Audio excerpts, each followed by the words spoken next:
Muito bom dia, meus irmãos! Como vocês passaram a semana? Espero que tenham passado muito bem. Nós hoje teremos a lição de número 2, que tem por título Lançando as Bases. Ela faz parte de uma série de lições cujo título geral é Recomeçar um Grande Desafio, lições estas que estão baseadas no livro de Esdras e Neemias do Antigo Testamento. O pastor Antônio Marcos escreveu a lição que será estudada agora. Lançando as bases é o tema. Pois bem, a melhor forma de recomeçar é fazendo da maneira certa. Se houve erro no passado, o interessante é aprender com o erro e procurar fazer tudo da maneira correta. As prioridades dos judeus na volta para Jerusalém, para Judá, foram restaurar a casa do Senhor, o templo e o altar do Senhor também. Esdras foi importante nesse processo todo. Para recomeçar bem, antes de tudo, é necessário ter o Senhor como prioridade em nossa vida. E o primeiro ponto que o autor apresenta aqui nessa lição é que quando lançamos as bases, Deus envia os recursos necessários para recomeçar. E eu achei interessante ele escrever aqui que um diácono certa vez virou-se para o seu pastor e disse: Pastor, para iniciar a construção do templo, o Senhor inicialmente só vai precisar de uma pá e uma enxada. Pois após a conclusão da primeira sapata, Deus enviará os recursos necessários. Interessante isso, né? Tem que dar o início e depois Deus vai dar os recursos necessários se tudo estiver sendo feito de acordo com a vontade de Deus. E olha só que coisa interessante. No primeiro capítulo de Esdras, nós encontramos o rei Ciro, rei do Império Persa, que teve a oportunidade de invadir e derrotar a Babilônia em 538 a.C. e um dos seus primeiros decretos foi o seguinte: Esdras 1, 2, 3 e 4. Assim diz Ciro, rei da Pérsia: O Senhor Deus do céu me deu todos os reinos da terra e me encarregou de construir um templo para ele em Jerusalém de Judá. Quem entre vós for do seu povo, que Deus esteja com ele, suba para Jerusalém de Judá e reconstrua o templo do Senhor, o Deus de Israel. Ele é o Deus que habita em Jerusalém. E que todo sobrevivente, qualquer que seja o lugar em que esteja vivendo, seja ajudado pelos homens desse lugar com prata, ouro, bens e animais, além de ofertas voluntárias para o templo de Deus em Jerusalém. Então, o rei Ciro, interessante, tinha uma política de restituir os povos às suas terras e permitir que eles adorassem os seus deuses, que construíssem o seu santuário. E olha só, ele encorajou o povo a voltar para Jerusalém, ele devolveu os objetos do templo antigo de Jerusalém e teve a oportunidade de decretar isso. Agora nós podemos dizer, mas essa foi uma decisão política. Gente, Deus é soberano, Deus está acima dos governantes. Deus usa os governantes e, no caso aqui, Deus usou um rei pagão, exatamente para preparar os recursos necessários para a realização dessa obra.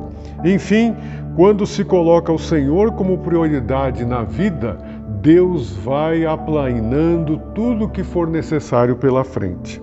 O segundo ponto da lição é que quando lançamos as bases, é imperativo usarmos instrumentos adequados. Eles começaram a reconstruir o altar. E o que eles fizeram? Eles realizaram os sacrifícios regulares e procuraram realizar as festas conforme a lei de Moisés determinava. Eles procuraram fazer ofertas de holocaustos que representava a dedicação do adorador a Deus. Portanto, houve sinceridade e espiritualidade na adoração. Também eles procuraram, de acordo com Esdras 3, trazer a madeira de cedro do Líbano, a mesma madeira usada por Salomão na construção do primeiro templo. trazer pelo mar com a autorização do rei Ciro, as pedras cortadas adequadamente, tudo sob a supervisão dos levitas. Após lançarem os alicerces do templo, foi realizada uma grande celebração ao Senhor. E olha só, em Esdras nós encontramos no capítulo 3, nos versículos 10 em diante até o 13, o seguinte: quando os construtores lançaram os alicerces do templo do Senhor, os sacerdotes, trajando suas vestes, apresentaram-se com trombetas, e os levitas, filhos de Asaf, com símbolos para louvarem o Senhor, segundo o que tinha sido prescrito por Davi, rei de Israel. E cantavam responsivamente, louvando ao Senhor e dando graças com estas palavras: Ele é bom, e o seu amor por Israel dura para sempre. E todo o povo louvou o Senhor em alta voz, porque tinham sido lançados os alicerces do templo do Senhor. Olha que beleza! Eles lançaram os alicerces e louvavam a Deus, porque estavam iniciando o projeto de reconstrução. É preciso que se faça a vontade de Deus de modo correto, individualmente comprometido. Você tem que estar comprometido. E a liderança e liderados comprometidos com o Senhor e com a sua palavra, porque Deus é bom e o seu amor dura para sempre. Mas aí nós vamos para o terceiro ponto dessa lição. Quando lançamos as bases, as lágrimas de tristeza são contidas pela alegria do recomeço. Pois bem, eu li os versículos 10 e 11 de Esdras 3. Agora eu vou ler os versículos 12 e 13 que dizem assim: Mas muitos dos sacerdotes, os levitas e chefes de famílias mais idosos que tinham visto o primeiro templo, choraram bem alto quando viram o lançamento do fundamento desse templo. Muitos também gritaram de júbilo. Assim não se podiam distinguir as vozes do júbilo das vozes do choro do povo, pois os gritos do povo eram muito fortes e o som se ouvia de longe. Houve choro quando os alicerces foram lançados. Dos idosos, porque eles tinham visto o primeiro templo. E o primeiro templo era maior do que o segundo, que estava começando a ser reconstruído. Mas os outros que não tinham visto o primeiro templo vibraram, gritavam de alegria. E a emoção prevaleceu, a emoção forte.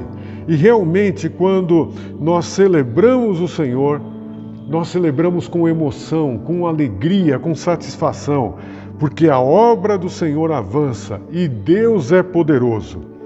Agora, para você e eu podermos pensar e agir dentro dessa lição, daquilo que a lição nos apresentou, lançando as bases, eu vou citar o que o escritor menciona.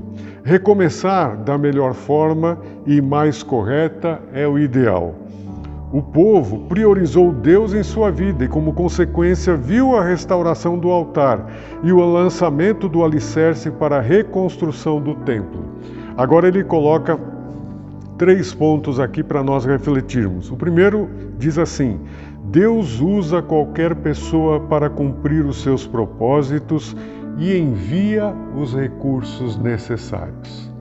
Quantas vezes nós sabemos que temos que fazer a vontade de Deus e pode ser que no momento a gente não tenha os recursos necessários ou não tem uma determinada autorização para um processo e Deus, de uma maneira incrível, trabalha nesse sentido.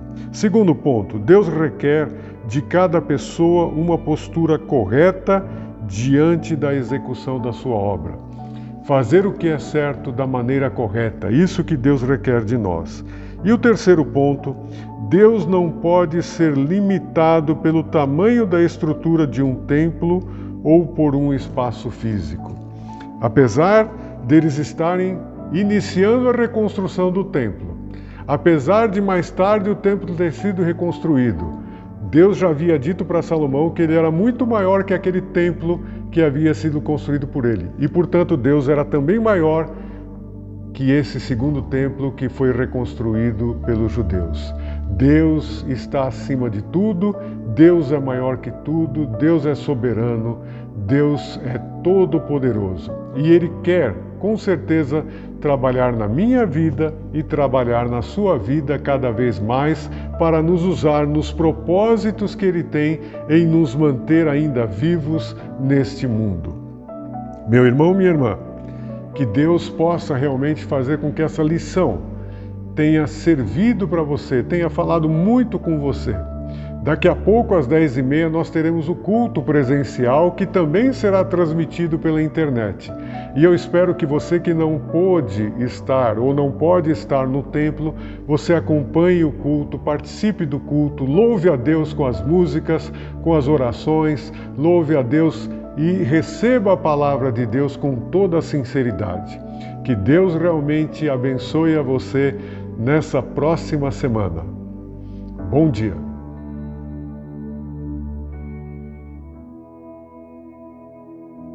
Olá, este é o curso Nova Vida em Cristo, que é oferecido pelo Instituto Nilson Fanini, em parceria com a Igreja Batista Memorial de Teresópolis e com as igrejas evangélicas Ministério Reencontro no Brasil e nos países lusófonos, isto é, países de língua portuguesa. E o nosso objetivo aqui é dar a você a capacitação inicial para o entendimento das principais e fundamentais doutrinas que nós aprendemos como primeiros passos da fé cristã. Então, você estará preparado para dar a sua profissão de fé, para crescer um pouco mais na fé em Cristo Jesus e também tendo a possibilidade de você discipular e preparar outras pessoas que têm interesse em conhecer um pouco mais a respeito de Cristo Jesus, o Senhor. Nesta oportunidade, nesta aula, veremos um ponto fundamental, que é com respeito à segurança da vida eterna, a segurança com relação à nossa eternidade. Jesus nos dá essa segurança e nós podemos aprender isso na Palavra de Deus. Então, vamos lá? Vamos começar o nosso estudo de hoje? A primeira coisa que nós precisamos enfatizar é que Jesus nos dá segurança eterna. Essa é uma questão muito clara, muito objetiva e direta, tratada pelo próprio Senhor Jesus. E isso é tratado pelo Senhor Jesus porque é de fundamental importância. Jesus não veio trazer dúvida, Jesus veio trazer certeza para a nossa vida e para o nosso coração. E a certeza que o Senhor Jesus nos dá não é uma ilusão, não é uma possibilidade, mas é uma realidade. A realidade da salvação em Cristo Jesus traz segurança para o nosso coração, para a nossa caminhada com o Senhor. Preste bem atenção naquilo que o Senhor Jesus falou. Você vai ver aí na sua tela, João capítulo 5, verso 24. Jesus diz assim: aquele que ouve as minhas palavras e crê naquele que me enviou, tem a vida eterna e não entra em condenação, mas passou da morte para a vida. João 5, verso 24. Jesus não abre nenhuma possibilidade para dúvida. Ele deixa claro que tem a vida eterna aquele que crê nele. Não há dúvida, não há nenhuma possibilidade de incerteza. Jesus traz certeza para a nossa salvação. Também Romanos capítulo 10, verso 13, a palavra do Senhor diz assim: porque todo aquele que clamar o nome do Senhor será salvo. Não há abertura para qualquer insegurança. Quando clamamos ao Senhor, somos salvos. Quando clamamos pela salvação em Cristo Jesus, Ele nos atende e nos concede a sua graça salvadora. Ainda em Romanos, no capítulo 8, verso 16, e você encontra esse texto aí na sua tela, a palavra do Senhor diz assim: o mesmo Espírito testifica ou confirma com o nosso Espírito que somos filhos de Deus. Esse texto mostra que o Espírito Santo traz a certeza de que somos filhos de Deus, de que temos Jesus em nosso coração e de que temos certeza da nossa salvação em Cristo Jesus, o Senhor. Note que não estamos falando de achismos, não estamos falando de possibilidades, mas da certeza que o Senhor Jesus e a sua palavra traz ao nosso coração. Segunda coisa que é importante ver é que a Bíblia apresenta para nós a certeza da salvação em Cristo Jesus. Uma das histórias mais bonitas narradas na Bíblia é a história da conversão do carcereiro de Filipos. Esse homem esteve com o apóstolo Paulo, passou por um momento muito aflitivo, de muita pressão, de muitas dificuldades. Ele ia, inclusive, dar cabo da sua própria vida, ele ia se suicidar. Mas Paulo impede que ele assim o faça, apresenta a certeza da palavra do Senhor ao coração daquele homem. E ele então faz uma pergunta que muitos fazem constantemente. Aquele homem pergunta assim: o que é que eu posso fazer para ter a vida eterna? O que eu posso fazer para me salvar? Muitas vezes nós imaginamos isso. Há necessidade de fazer alguma coisa para Deus. Eu preciso fazer algo para a minha salvação. Mas a palavra do Senhor nos mostra que nós não podemos fazer nada pela nossa salvação, porque Jesus já fez tudo o que era necessário. Tudo o que é preciso para a nossa salvação, Jesus já fez. Por isso a resposta dos apóstolos é muito clara. Atos capítulo 16, verso 31 diz assim: crê no Senhor Jesus Cristo e serás salvo tu e a tua casa. Aquele homem precisava tão somente crer, tão somente depositar toda a sua confiança para o hoje, para o amanhã e para a eternidade nas mãos de Cristo Jesus. Você não precisa fazer nada a não ser crer em Cristo Jesus como Senhor e Salvador. E quando cremos em Cristo como Senhor e Salvador, passamos a ter a segurança em Cristo como nosso Salvador e Senhor eterno. O próprio Senhor Jesus diz no texto que está aí na sua tela, João capítulo 10, verso 27 a 29, e a Bíblia diz assim: as minhas ovelhas ouvem a minha voz, e eu conheço-as, e elas me seguem, e dou-lhes a vida eterna, e nunca hão de perecer, e ninguém as arrebatará da minha mão. Meu Pai que mas deu é maior do que todos, e ninguém pode arrebatá-las da mão de meu Pai. Palavras do Senhor Jesus que dão a total segurança de que quando a nossa vida está nas mãos do Senhor Deus, ninguém pode nos arrebatar dela, ninguém pode nos arrancar das mãos do Senhor. Mas surge uma pergunta: e se pecarmos, perdemos a salvação? E se pecarmos, perdemos a salvação? Pois bem, é importante lembrar mais uma vez que nós não somos salvos por aquilo que fazemos, nós somos salvos por aquilo que Jesus fez na cruz do Calvário. É verdade, nós pecamos depois de salvos, não deveria ser assim, não deve ser essa a nossa prática, mas se isso acontece, a palavra do Senhor diz o que devemos fazer. Primeira Epístola de João, capítulo 1, verso 9 diz: se confessarmos os nossos pecados, Ele, Deus, é fiel e justo para nos perdoar os pecados e nos purificar de toda a injustiça. É fato que os nossos pecados arranham, estremecem a nossa comunhão com Deus, mas não retira de nós a condição de filhos de Deus. Quando um filho aborrece o pai ou a mãe, muitas vezes isso causa transtornos, causa dificuldades, mas não há ruptura da condição de filho e de pai.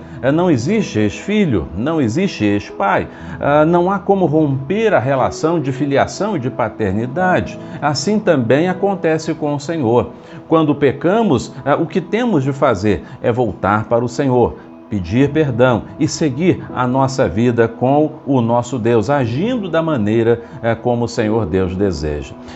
Por último, eu quero destacar que o Espírito Santo garante que somos filhos de Deus. Diz o capítulo 1, verso 12 do Evangelho de João, e está aí em sua tela: mas a todos quantos o receberam, isto é, a Jesus Cristo, deu-lhes o poder de serem feitos filhos de Deus, aos que creem em seu nome. Quando cremos em Cristo, nos tornamos filhos de Deus. E a garantia dessa nossa nova condição está exatamente na presença do Espírito Santo, que passa a habitar em nosso coração e passa a ser a testemunha fundamental da nossa nova condição diante de Deus. Por isso que Romanos capítulo 8, verso 16, que você lê aí em sua tela, diz assim: o mesmo Espírito testifica com o nosso espírito que somos filhos de Deus. E pela presença do Senhor em nossa vida e nosso coração, podemos crer e confiar na promessa de Hebreus, capítulo 13, verso 5. Não te deixarei, nem te desampararei. O Senhor está presente conosco todos os dias, a partir do momento em que cremos em Cristo, hoje e para toda a eternidade. Quando cremos em Cristo, passamos a ter a certeza de uma vida nova, eterna, na presença do Senhor. Não há dúvida para o amanhã, não há incerteza. O Senhor traz segurança e garantia de que, se os nossos olhos fecharem neste momento nesta terra, nós os abriremos na presença eterna do nosso Deus. Por causa dos nossos esforços? Não, por causa do que Jesus fez na cruz do Calvário. Caso você ainda não tenha entregue a sua vida nas mãos do Senhor, ore a Ele e peça: Senhor, entra em meu coração, salva a minha vida, dá-me o perdão dos meus pecados, a vida eterna, a segurança em Cristo Jesus. É a minha oração. Amém. Queremos ajudar você. Entre em contato conosco pelo telefone que está sendo projetado na sua tela. Nós queremos ajudar você, orar por você e apresentar novas orientações espirituais para você à luz da palavra de Deus. Que o Senhor o abençoe. Até a próxima aula, quando falaremos sobre o batismo e a sua importância. Que Deus o abençoe.